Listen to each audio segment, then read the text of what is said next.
This is a Sakar Murli of the 20th of October 2025. Essence, sweet children, Baba has come with a great deal of interest to teach you. You should also study with that interest. Have the intoxication that God, Himself, is teaching you. Question. What are the aim and good wishes of you Brahma Kumars and Kumaris? Answer. Your aim is to establish a kingdom of happiness and peace in the world once again by following Srimad exactly as you did 5,000 years ago in the previous cycle. Your good wishes are that the whole world will be granted salvation by following Srimad. You say with intoxication, we will grant salvation to everyone. You receive a peace prize from the Father. To change from residents of hell into residents of heaven means to claim a prize. Om Shanti. When students study, they do so in happiness. Their teacher also teaches them with a lot of happiness and interest. You spiritual children know that the unlimited Father, who is also the teacher, is teaching us with a lot of interest. In other studies, your father is separate from the teacher who teaches you. Some children's father is also their teacher who teaches them. Therefore, he teaches them with a lot of interest. Because there is also that blood connection. He knows that that child belongs to him and he therefore teaches him with a lot of interest. This father would also be teaching you with so much interest. Therefore, you children should also study with very much interest. The Father is teaching you directly.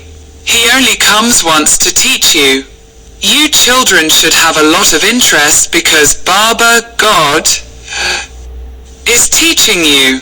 He explains everything very clearly. While studying, some children wonder what this is all about. This is the cycle of coming and going in the drama. But they wonder, why was this play created? What benefit is there in it? Will we just continue to go around the cycle all the time? In that case, it would be better to be liberated from this cycle.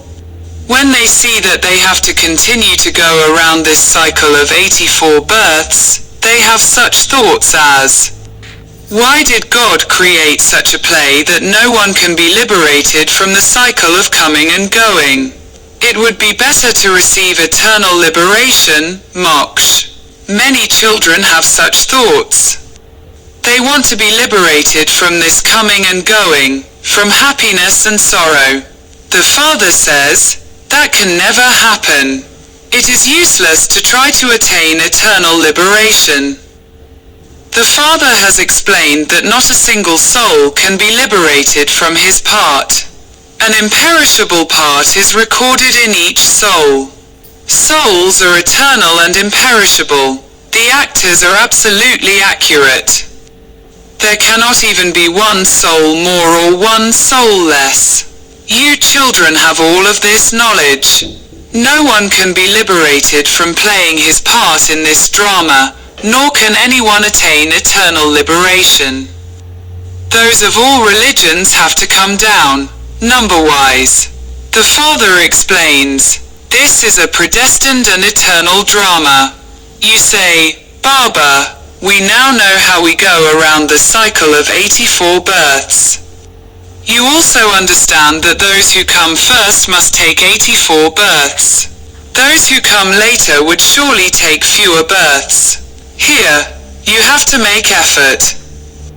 The old world is definitely going to become new again. Because new children continue to come, Baba has to explain everything to you over and over again.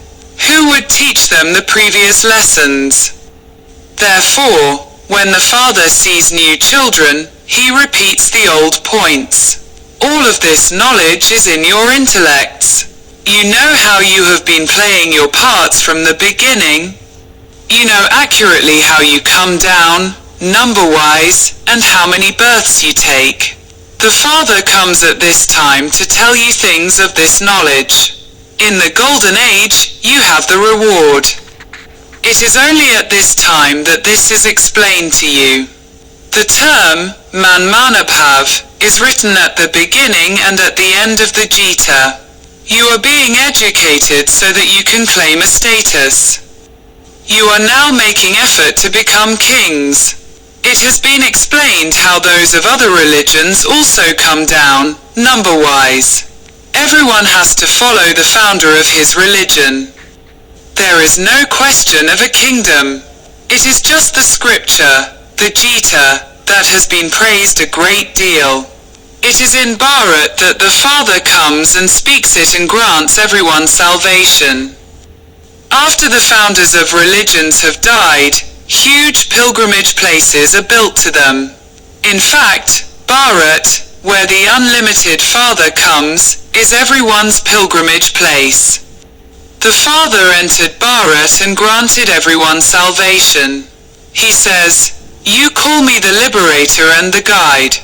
I will liberate you from this old world of sorrow and take you to the land of peace and that land of happiness.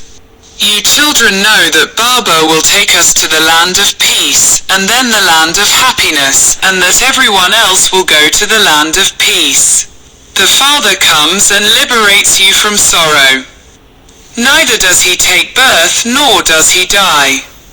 The Father has come and he will then leave again. You wouldn't say of him that he has died, or that he left his body as you would of Shivananda. People carry out the final rites on the departure of a soul. No rites or ceremonies etc. have to be performed when this Father leaves. You can't even tell when he comes. There is no question of final rites etc. being performed. The final rites of all human beings are performed, but there are no rites performed for the Father because he doesn't have a body. In the Golden Age, there is no mention of spiritual knowledge or worship. It is only at this time that such things exist. Everyone else only teaches devotion at this time. For half of each cycle, there is devotion, and then, at the end of a cycle, the Father comes and gives you your inheritance of this knowledge. This knowledge will not go there with you. There is no need to remember the Father there because you are in liberation. Would you have to remember him there? There are no complaints about sorrow there. Devotion is at first unadulterated and it then becomes adulterated. At this time, devotion is extremely adulterated. This is called the extreme depths of hell. It is total hell. The Father has now come to make it into total heaven. At this time there is 100% sorrow. Then, there will be 100% peace and happiness. Souls will go and rest in their home. It is very easy to explain this. The Father says, I only come when there has to be the establishment of the new world and the destruction of the old world. It wouldn't be just the one who carries out such a task. Many helpers are also required. It is at this time that you children become the Father's helpers. You are doing true service of Bharat in particular. The true Father is teaching you to do true service.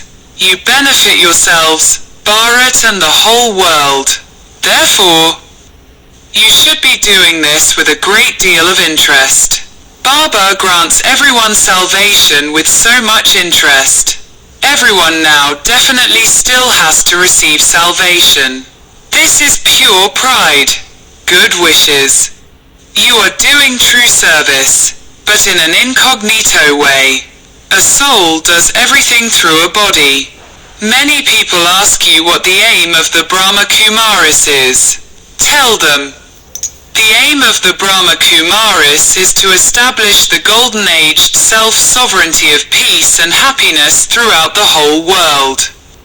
Every 5,000 years we establish peace in the world by following Srimad and claim the World Peace Prize. The king, the queen and the subjects all claim this prize. To become a resident of heaven from a resident of hell is no small prize. Those people become very happy when they receive a peace prize, but they don't really receive anything. It is we who claim the true prize of world sovereignty from the Father at this time. They say that Bharat is their elevated land. They praise Bharat so much. They all believe that they are the masters of Bharat. However, they are not the masters. You children are now establishing the kingdom by following Baba's Srimad. You don't have any weapons, etc. You imbibe divine virtues, and this is why you are remembered and worshipped. Look how much Amber is worshipped. However, who is Amber? They don't even know if she is a Brahmin or a deity. There are many names such as Amber, Kali, Durga, Saraswati, etc. Here, too, there is a small temple to Amber. They show Amber with many arms, but she is not like that. That is called blind faith. When Christ and Buddha, etc. came, they established their own religions. Their times and dates are all known. There is no question of blind faith. Here, the people of Bharat don't know anything about who established their religion or when it was established. This is why it is said to be blind faith. You are now worshippers and you will then become worthy of worship. When you souls are worthy of worship, your bodies to become likewise. You are worshipped in the form of souls. And then, because you became deities, you are also worshipped in those forms. The Father is always incorporeal and he is therefore always worthy of worship. He never becomes a worshipper. It is of you children that it is said, you are worthy of worship, and you are also worshippers. The Father is ever worthy of worship. The Father comes here and does the true service of granting everyone salvation. The Father says, now constantly remember me alone. Don't remember any bodily beings. Many millionaires and billionaires cry out the name of Allah. There is so much blind faith. The Father has also explained to you the meaning of, so, I am that which I was. They say, Shivaham, I. A soul, I'm the Supreme Soul. The Father has now told you what is correct.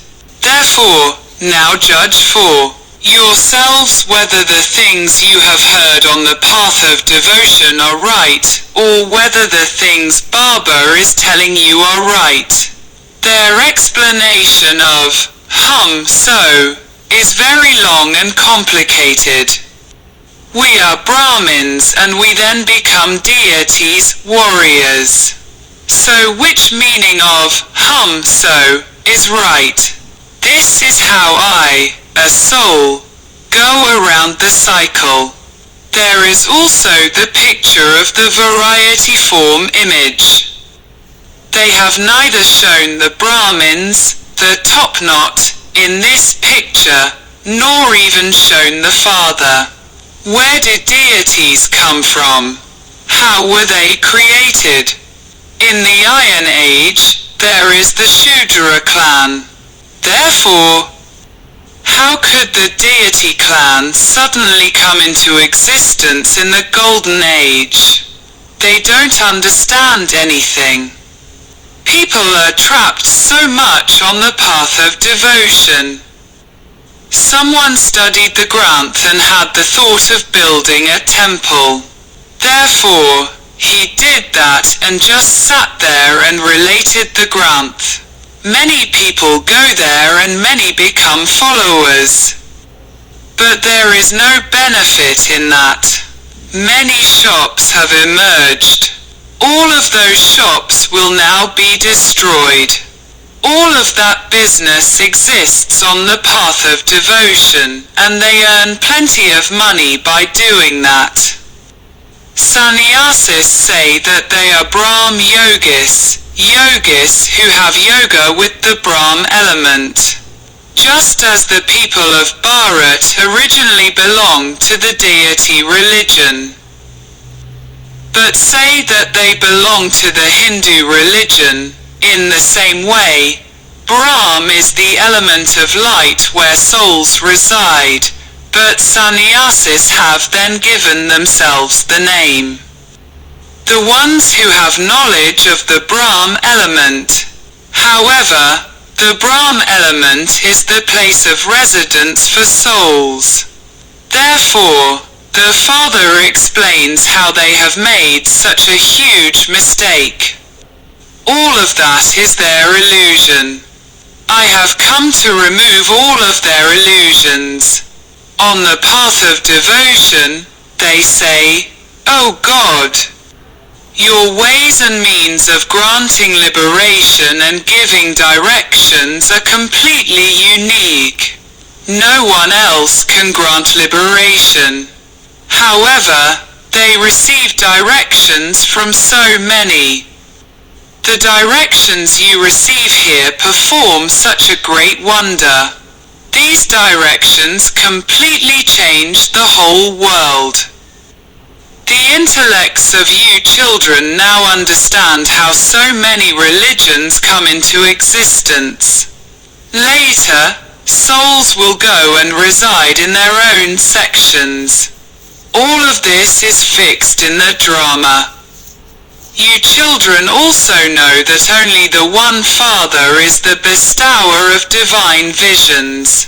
Someone said to Baba, "Give me the key to divine visions so that I can grant a vision to someone." Baba replied, "No. No one can be given this key. Instead of that, I grant you world sovereignty. I don't receive that. The part of granting visions is my part alone. When someone has a vision, he becomes so happy, even though he doesn't receive anything. It isn't that, when someone has a vision, he becomes free from disease or that he becomes rich. No. Meera had a vision, but she didn't attain liberation. People think that she used to reside in Vaikuntha, but where is Vaikuntha? The land of Krishna. All of those things are just visions. The Father sits here and explains everything. At first, this one had visions of Vishnu, and he became very happy. He saw that he was going to become an emperor, and he also had a vision of destruction, and then a vision of his kingdom. So the faith that he was going to become the master of the world was instilled in him. Then, Baba entered him. "Okay, Baba, you take all of this. I just want the kingdom of the world. You two have come here to make this bargain. Those who take this knowledge will stop doing devotion. Acha. To you sweetest, beloved, long lost, now found children, love, remembrance and good morning from the Mother, the Father, Bap Dada. The spiritual Father says Namaste to you spiritual children. Essence Vedana. 1. Imbibe divine virtues and do true service of Bharat by following Srimad. Bring benefit to yourself, to Bharat and to the world with a lot of interest. 2. Accurately understand this eternal and imperishable, predestined drama and don't make any effort that would waste your time. Don't even have wasteful thoughts. Blessing. May you be constantly immortal and receive greetings as an immortal light from the Father, Deepraj. Devotees celebrate the memorial of you living Deepaks as the rosary of lights of non-living Deepaks. You ignited living Deepaks become the children and celebrate an auspicious meeting with the Master of the Deepaks. Bap Dada is seeing an ignited Deepak on the forehead of each of you children. You imperishable children, who are forms of immortal light. Receive greetings from the Deepraj Father, and are receiving the blessing of being immortal. Deepawali is the memorial of the meeting of Deepraj and Deepranis. Slogan, let I and the Father be so combined that no third person can separate you. Aviact signal, experiment on yourself and others with your mind with the powers of yoga. According to the present time, all souls want to see some instant fruit, that is, some practical proof. So, try to use your body, mind, actions, relationships and connections with your power of silence. By using your power of silence, your thoughts can reach any soul even faster than a wireless. The special tool for this power is pure thoughts, and with the tool of these thoughts, you can see whatever you want to see happening in a practical way. Om Shanti.